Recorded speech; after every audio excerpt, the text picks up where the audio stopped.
how are you? I wish you all always remain happy, and the topic of today's video is sentence pattern. As you all know, there are a lots of sentence pattern in English language. Today we discuss only 4 sentence pattern, and the next I will discuss in my next video. Let's start. The first sentence pattern is SV, and second is SVO. Third one is SVOO, and the next is SVC. तो ये 4 ही आज हम discuss करेंगे। SV, तो S जो है यहाँ पे किस चीज़ को रिप्रेजेंट कर रहा है? सब्जेक्ट को, और V वर्ब को।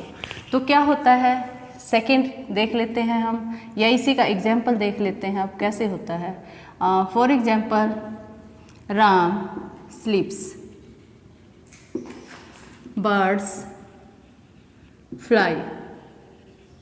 ये हो गया। राम क्या है? इसमें सब्जेक्ट है, स्लीप्स क्या है? वर्ब है, बर्ड्स क्या है? अगेन सब्जेक्ट है, एंड फ्लाई क्या है?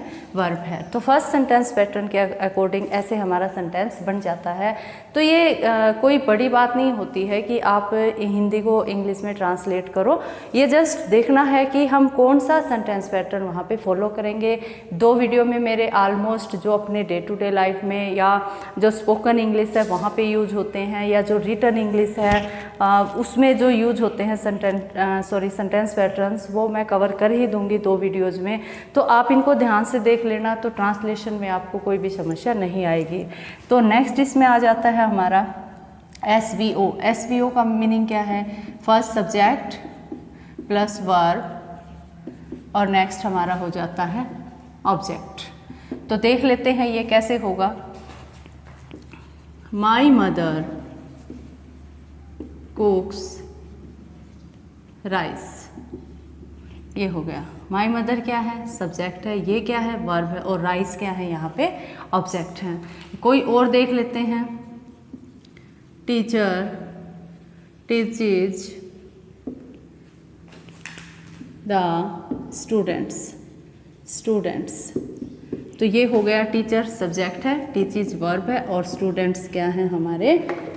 बताइए, ऑब्जेक्ट है। ठीक है, दा ना भी लगाओ तो भी चल जाएगा। नेक्स्ट हमारा आ जाता है ओ का क्या मतलब होता है? वर्ब। फर्स्ट इसका सेंटेंस पैटर्न कंप्लीट लिख लेते हैं। Object 1 and object 2। तो इसको हम क्या बोल देते हैं? इनडायरेक्ट ऑब्जेक्ट, या इसको बोल देते हैं डायरेक्ट ऑब्जेक्ट। ये इनडायरेक्ट है, या ये इनडायरेक्ट है, या ये डायरेक्ट है, या ये डायरेक्ट है। ठीक है, तो ये जो है वो हमारे सेंटेंस पे डिपेंड करता है। अभी मैं जस्ट आपको बताने के लिए बोल रही हूँ कि इनडायरेक्ट और डायरेक्ट ऑब्जेक्ट भी हम इसको बोल देते हैं। एग्जाम्पल से आपको क्लियर हो जाएगा। He gave me a book. तो ही क्या है यहाँ पे? यहाँ पे ही है हमारा सब्जेक्ट, गेव है वर्ब, मी है इनडायरेक्ट ऑब्जेक्ट, और ए बुक है अपना डायरेक्ट ऑब्जेक्ट। तो ये कौन सा सेंटेंस पैटर्न फॉलो किया इसने? Subject verb object and object, जिसमें हमारे 2 ऑब्जेक्ट आ जाते हैं।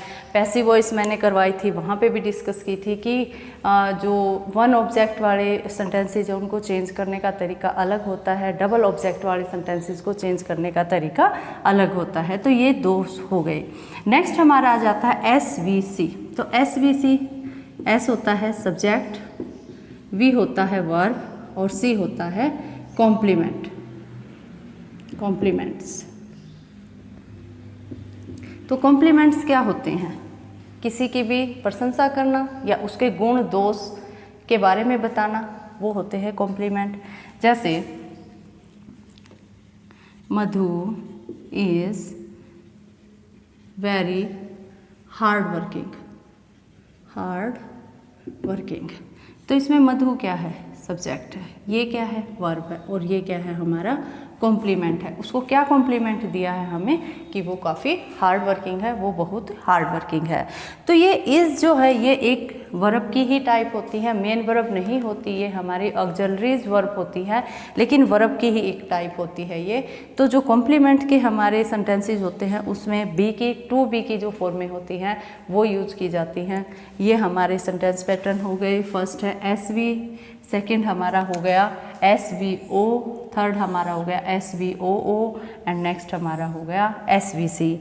तो आप ये सोच रहे होंगे कि ये यूज़ कहाँ पे करने हैं। एक तो ये यूज़ करते हैं हम सेंटेंस बनाने के लिए, और सेकंड हम यूज़ करते हैं जो कॉम्पिटिटिव एग्जाम की प्रिपरेशन कर रहे हैं बच्चे, तो वहाँ पे ये इस टाइप से हमारा सेंटेंस मिल जाता है ऐसे।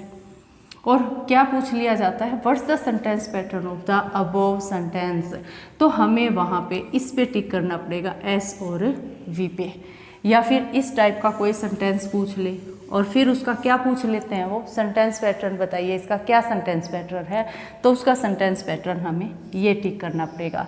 तो इस टाइप से हमारे ये क्वेश्चंस पूछे जाते हैं। Now thank you, have a nice day.